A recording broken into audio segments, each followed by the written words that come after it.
My daughter-in-law muttered, "Sorry," as she handed me my completely wrecked iPhone right after I'd told her no to the money. I didn't ask a single question. That night, while they figured everything would just keep rolling along like always, I quietly started cutting ties one by one. And by the next morning, their whole world had come to a screeching halt. "Sorry about your iPhone 17, it's toast." My daughter-in-law said, her voice as flat as the driveway out front of our house in suburban Phoenix. She held it up between two fingers like it was roadkill. The screen looked like a spiderweb of cracks. I stared at that shattered glass and knew right away this was no accident. Just 10 minutes earlier, I'd calmly told her I wasn't lending her $10,000 for her latest business idea. Lauren was the type who took no as a personal insult, not an answer. My son Ryan stood in the doorway, eyes glued to his shoelaces, praying the whole mess would just disappear on its own. I took the ruined phone without a word. My jaw was tight, but I stayed silent. No yelling, no tears. I just gave Lauren a quick look. She mistook it for me backing down. She shrugged and headed to the kitchen to make herself coffee, like the place was already hers. But in that moment, as I ran my finger over those jagged edges, something shifted inside me. I was 60 years old, a widow for 5 years, and I'd paid for every inch of this house with my late husband brick by brick. Thinking she could bully me by smashing my stuff, that was her biggest mistake. I went to my room, closed the door, and sat down at my old laptop that still worked just fine. The house felt heavy with quiet, like it was holding its breath. I knew Lauren and Ryan thought I'd just buy a new phone tomorrow and sweep everything under the rug, same as I'd done plenty of times before to keep the peace. But that peace shattered right along with my screen. The night was going to be long, and I had work to do. The night outside was pitch black when I started snipping those digital threads. It's crazy how tangled up you get with people without even realizing it. 3 years back, after their first business flopped, Ryan and Lauren had moved in with me. I'd shared everything. I logged into my cell carrier's account. There were 3 lines under my name, mine, Ryan's, and Lauren's. I'd been footing the bill for theirs for 38 months straight, a little favor that had turned into a bad habit. With a few clicks, I changed the plan and dropped their lines from my family account. Come morning, their fancy unlimited data would be history. It wasn't revenge. It was just coming back to reality. Next, I hit the streaming services and our shared Amazon account. I changed every password to long strings of numbers and symbols, no sappy words. Then I went through the list of logged-in devices and booted Lauren's tablet and Ryan's laptop right off. While I worked, I could hear Lauren's muffled laugh from the living room. They were probably binge-watching something on my account, clueless that it was their last episode. I didn't feel bad. If you break my stuff, you lose the right to my generosity. Then came the big one, the bank permissions. I'd given Ryan limited power of attorney on my savings account for emergencies. I logged into online banking and revoked it instantly. Any move he tried from then on would get shut down. I printed the confirmation and filed it away. My heart stayed steady. This strange wave of freedom washed over me. I wasn't the safety net anymore. I was the woman who ran the house again. I climbed into bed and waited for morning when their digital world would grind to a stop. The next morning started out normal on the surface. I was at the kitchen table sipping my tea when Lauren shuffled in wearing her robe. She grabbed her phone right away, probably to scroll social media. I watched over the rim of my mug. First, she frowned, then shook the phone like she could magic up a signal. "My internet's not working," she muttered, sounding shocked. "Weird. The Wi-Fi's dead too." Ryan walked in a minute later, looking stressed. "Mom, did you mess with the router? I can't log into anything." I took a slow sip. I cleaned up the accounts, I said evenly. After my phone got destroyed, I had to rethink my contracts. I can't keep covering your phone bills and subscriptions anymore. The silence that dropped was ice cold. Lauren glared at me, eyes narrowing in anger. "You can't be serious. I've got important calls today for my new project." I set my mug down. "Then you'd better get your own plan quick, Lauren, and maybe find a new hobby that doesn't involve my wallet." Ryan looked stunned. "But Mom, we're family." "Exactly," I said. "That's why we should treat each other with respect. Smashing someone's phone isn't exactly family behavior." I stood up and cleared my plate. I saw Lauren trying to log into Netflix on the kitchen TV only to get hit with wrong password. Her face turned red. That was the moment it sank in. Her little oops with my phone had bigger consequences than she'd bargained for. I grabbed my keys from the hall. There were other things in the house that needed sorting. The fridge was stocked with food I'd paid for, and the car in the garage was mine too. The rules around here were about to change, and I wasn't giving an inch. After breakfast, I spent the morning putting things back in order my way. I went out to the garage and took the spare car key that Ryan had been using like it was his. I locked it in my little bedroom safe. Around 11, Ryan came by with his jacket on, asking if he could run to the hardware store real quick. I shook my head. "I need the car today," I said, without looking up. "Plus, the insurance is only in my name. I'm not taking any more risks." He mumbled something about an important errand, but I held firm. He needed to learn that convenience wasn't a given. Upstairs, I could hear Lauren throwing a fit. Without internet or the guarantee that I'd keep bankrolling her moods, her power was slipping away. She came stomping down the stairs, dressed now and ready for battle. "We need to talk. This isn't okay. You can't just cut us off like that. We live here too." I looked her straight in the eye. "You live here, Lauren, but you're not contributing. Not with money, and sure, not with respect." I walked into the kitchen and stuck a little note on the fridge, a breakdown of their share of the utilities. "Starting next month, I expect a contribution. If not, I'll be using the guest room you turned into an office for something else. Maybe rent it out to a college kid?" Lauren's face fell. The idea that I was actually serious hit her hard. She'd spent years seeing me as the easygoing widow who was just glad not to be alone. But being lonely was better than being used. I felt Ryan standing there torn between us, but I didn't need his backup. I just needed my own spine. I went out to the garden and started pruning the roses. The physical work calmed me down. I knew they'd try to guilt trip me soon, but my mind was made up. Just like I expected, the tactics switched by evening. Instead of anger, they tried fake concern. Ryan sat down with me in the living room while Lauren made a show of quietly fussing in the kitchen. "Mom?"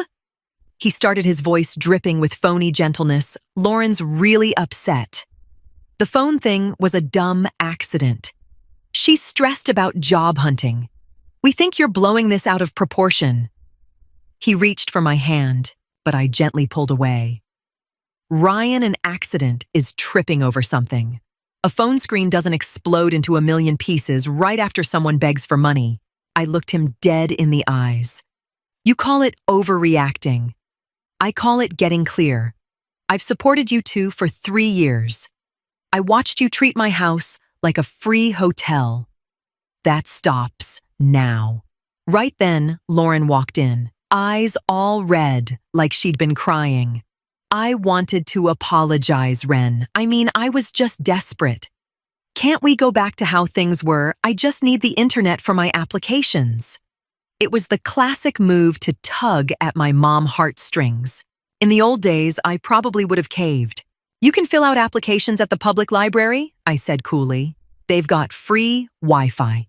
For a split second, the sorry mask slipped off Lauren's face and pure rage flashed through.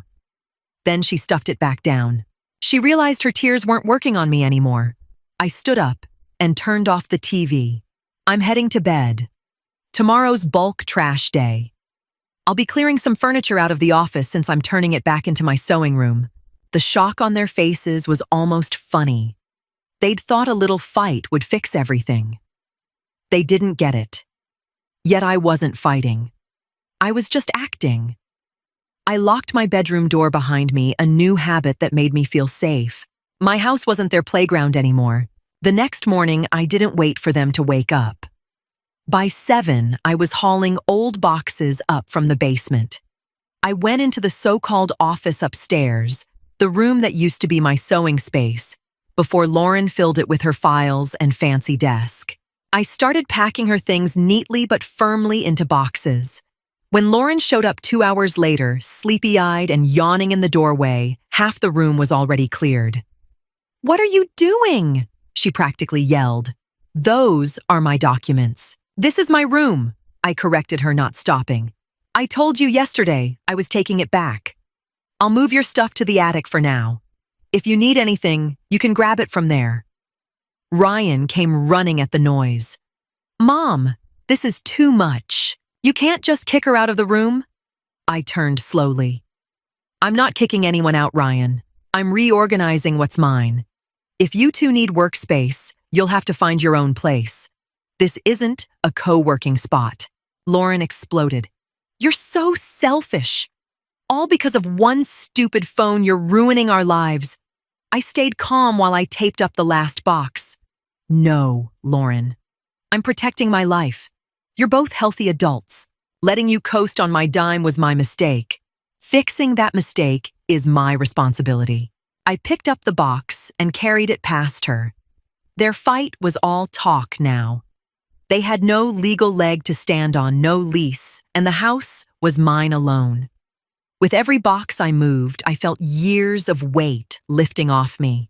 They'd thought I was weak because I'd been quiet. They'd forgotten that quiet can be the calm before the storm. By lunchtime, the room was empty. The house split into 2 zones after that. I kept the downstairs and my new sewing room. They stayed holed up in their bedroom. The air felt like right before a thunderstorm. At lunch, they tried to punish me with silence. They didn't say a word, not even thanks when I mentioned there were leftovers from the casserole. That was fine with me. Silence was a luxury I hadn't enjoyed in years. But in the afternoon, things escalated again.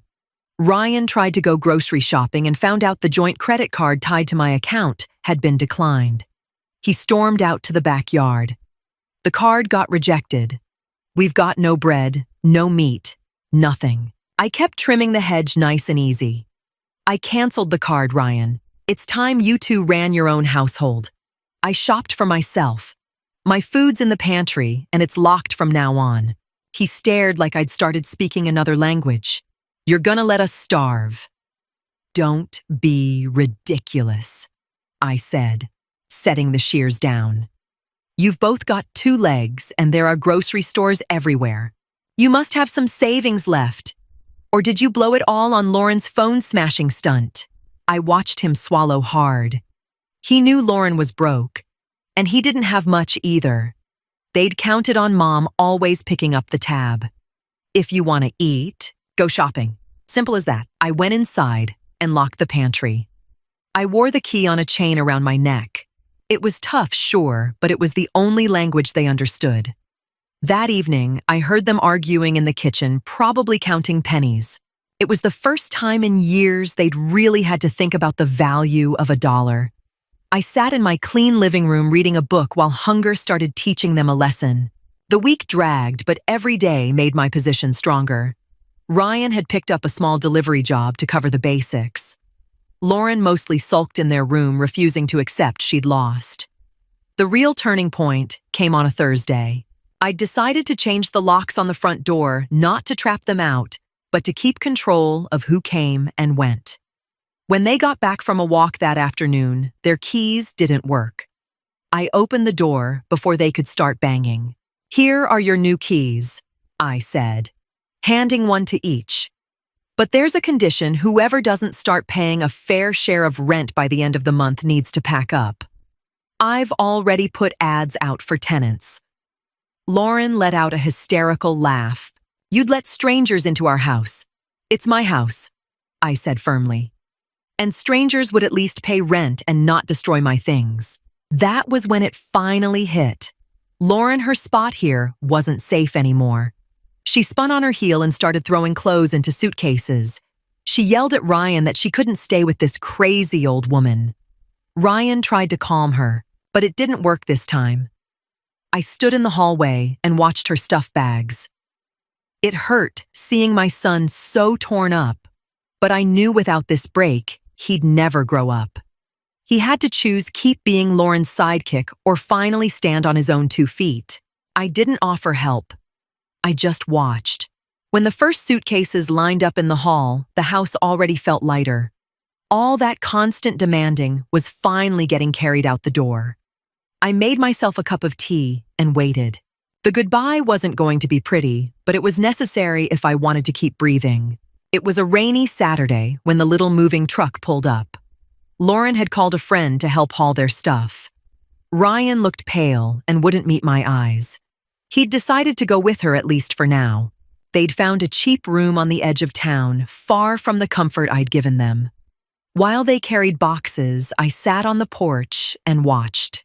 No yelling, no accusations. I'd already said everything that needed saying. On her last trip to the car, Lauren shot me a venomous look. "You're gonna regret this when you're old and have nobody," she hissed. I just gave a small smile. "I've got myself, Lauren. And that's more than I had while you were here." Ryan paused in front of me, looking lost. "I'll call you Mom," he whispered. I nodded. "You're always welcome, Ryan, as a guest who respects his mother, not as someone who expects to be taken care of." He swallowed hard, turned, and got in the truck.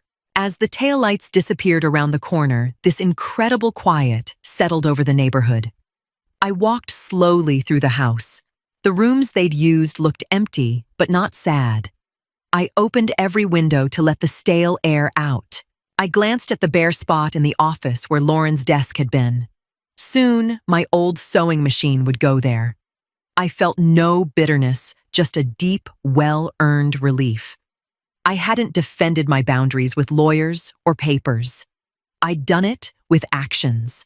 I'd shown them my love didn't come with a free pass for disrespect. That evening, I cooked a small meal just for me. I didn't need much to be happy. Just peace and a house that was finally mine again. The first night in total silence was the best I'd had in years. A month had passed. My house in the Phoenix suburbs felt peaceful in a way I'd almost forgotten. The iPhone was fixed. I'd paid for the repair myself with the money I saved from not covering their phone bills anymore. It had become a little symbol of my independence. Ryan called now and then. His voice sounded different, more tired, but also more real. He told me he and Lauren fought a lot because the money never stretched far enough. He was starting to understand everything I'd carried for them all those years. I listened, but I didn't give advice or offer cash. Instead, I told him about my new class at the community center and the neighbors I was having tea with more often. I had my life back. The house was clean, my finances were under control, and my boundaries were crystal clear. One afternoon, Ryan showed up alone. He looked put together, but humble. He didn't ask to come in. He just wanted to hand me a small package, a box of chocolates he'd bought with his first real paycheck. "Thanks, Mom," he said, simply. I accepted the gift and invited him inside. We sat in the kitchen, which felt like my space again. We didn't talk about the past or Lauren. We just chatted about the weather and his job. It was a fresh start, eye to eye. When he left, I knew I'd done the right thing. Sometimes real love means letting someone fall so they learn how to stand on their own. I locked the door behind him and felt safe. I was a 60-year-old woman who knew exactly who she was. I didn't need drama or battles. I'd kept my dignity by simply doing what needed to be done. I sat down at my sewing machine in the bright office and started on a new set of curtains. The fabric was a soft, clear blue, the color of the sky after a hard storm.